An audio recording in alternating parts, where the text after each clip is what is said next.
Well, the quickest start you guys have gotten out to 5-0 kind of before you knew it. Just what fueled you guys starting so well?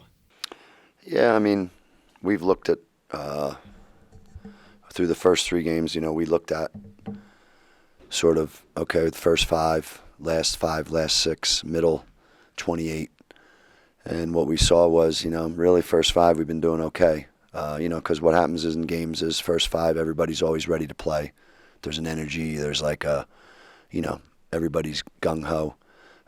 Then sometimes in the middle parts of the game, you get your okay, it's just the game now, and who can handle that ebb and flow. And then you get to the last 6 minutes and game on again, and it's like who can handle that. And, we'd seen that, first 34 minutes, whether it was first five, middle, whatever, we were plus 27 through three games. Our shooting percentage is really good. Our assist-to-turnover ratio is really good. Last 6 minutes, almost a complete flip-flop, So, again, I think that's just what we stress to our guys in terms of being able to play 40 minutes, knowing that the 40 minutes sort of break down that way. First five, last six, middle 28, 29.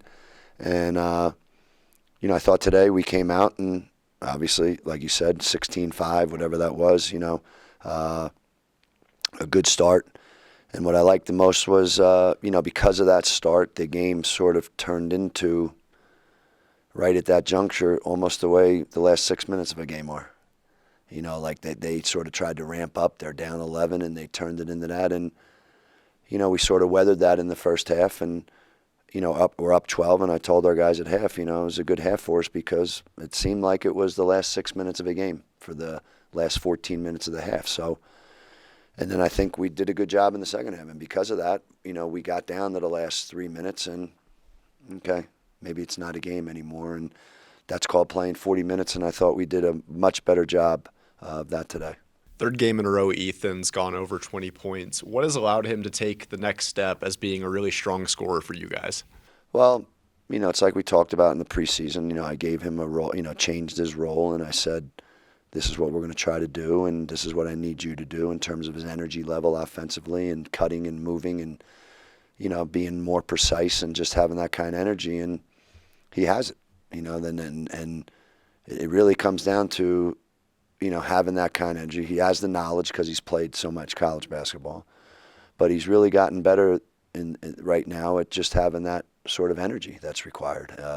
And that energy is sort of with what we're doing. And if we could, continue, we got to get better with our offensive execution. But if, he can continue to have that energy and our offensive execution picks up, then you're going to see more of that, and that's where the other guys now have to help Ethan in terms of, their execution, because then that energy level and what he's been doing is really going to pay dividends. So, but, he gets the credit because I sat down with him and told him that, and he's done nothing since, May in terms of, okay, that's what I'm going to do, and it's showing up in his production. You look at, 21, 3 assists, no turnovers, 4 rebounds. Then our center position gives us 15 points, 11 rebounds, 5 assists, 4 blocks, no turnovers.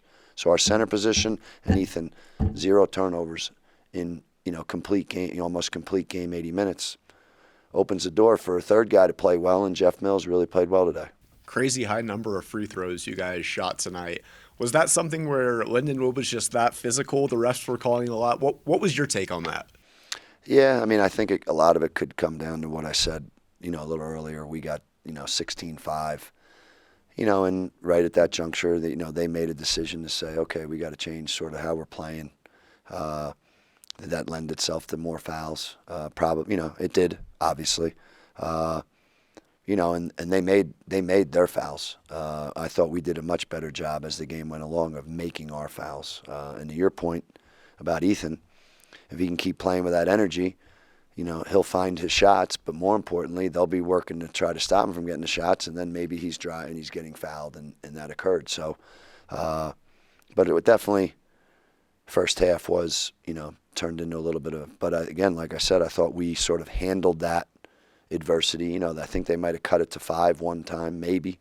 But we walked off up 12, and I thought that was, big for our guys. You look at the first 4 games, 2-2, but both losses very close, both wins pretty lopsided. Just seeing a guy like Rytis Petraitis being out and this team still being pretty effective, just how much confidence does that give you? Well, I mean, I hope it gives our guys confidence, in terms of what we're doing. And I mean, I would like to think that we all know we had our preseason, and from whatever that date was, and it's probably about 18 days ago now, 18, 19 days, the amount we've improved, the amount that our team has sort of come together, through through these shared, concepts that we've been doing in practice every day. We've really improved, and the guys know it. And all we've done is sort of same thing. First 3 games have showed us this. Now we got to take the next step there, and they're doing it, And I'd like to think that this experience for some of these guys, it's what it is. They got to learn from it. And if we do get Rytis back, obviously it's going to help our depth. It's going to help our team. And most importantly, to use your word, hopefully he'll join like a confident group of guys who've played games, so that he's a big addition instead of joining a team where he's got to sort of be the guy, because that's not what it's going to be, because he's going to need time. So I think this is, like you said, we've been in every game. We had chances to win those games. We got to do it again tomorrow. And if we can, then, Ethan always breaks the huddle saying, today after the game, better. And that's what we got to keep working on. We just got to keep working on getting better. How is Rytis progressing? I think he's progressing well, but in terms of what that actually means, I can't say. But I know he's making progress. What that magic day is, who knows? I know what we've been doing with him is just really putting a big uptick into his physical basketball workouts to try to just get his mental state in a certain way, basketball-wise, get him so tired individually in a 30-minute workout. And our trainer's been doing a great job with him, and maybe somehow that can fire his, his synapses in his brain to tell his body to, heal quicker. So that's the plan. I hope it works. So fingers are crossed. Well, I felt like you guys were in control for the entire game. Just what was the key behind such a good start? It was just coming out strong, setting the tone on defense, and just executing our stuff on offense. That's pretty much it, and it just led to good things.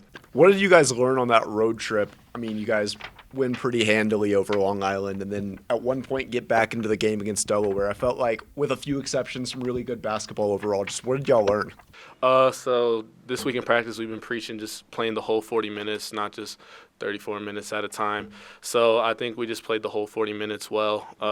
Just didn't fade, didn't let up, and I think that's what that road trip taught us, and it showed today.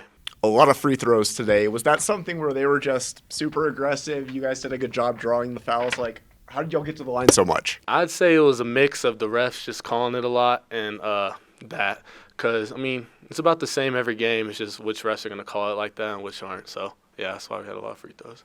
Well, 3rd game in a row going over 20 points for you. Just what has allowed you to flourish in this offense to start the season? It's just confidence from my teammates, coaches, self-confidence, just knowing what shots to take. Trying to do a better job shot selection, with having that green light or having that opportunity, get shots up, but at the same time knowing when to shoot the ball and just having the confidence from my team. In addition to the shot selection, is there anything specific about your offensive game that you've worked on, whether that's the last few months, the last year? Just is there anywhere you pinpointed? Trying to just read the defense a little bit more. Obviously this summer I was told, I have to play a bigger role. So a lot of these closeouts, I'm trying to attack guys, top foot, hand down, man down. I'm sure you heard that, getting shots up like that. And, something that even tonight I missed, but I'm trying to work on my post game, just find different ways to score, help the team out because, we have to spread the floor out, have guys who can put the ball in the basket.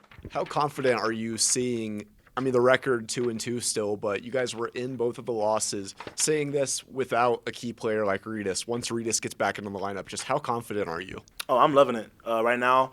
It sucks having Rytis out, but we're getting a lot of guys, new experiences, getting guys to fill the game so that when Rytis does come back and he does assume those minutes back, we have guys down the line so we're not just playing 6-7 guys. We can get deeper in that, rotation. like Jeff was saying, like the 34-minute games, when Reedus comes back, he's a hard worker.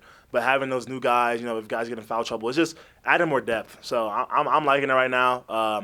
Record's 2-2, but yeah, we're in both those games. But right now it's about just getting confidence, getting experience.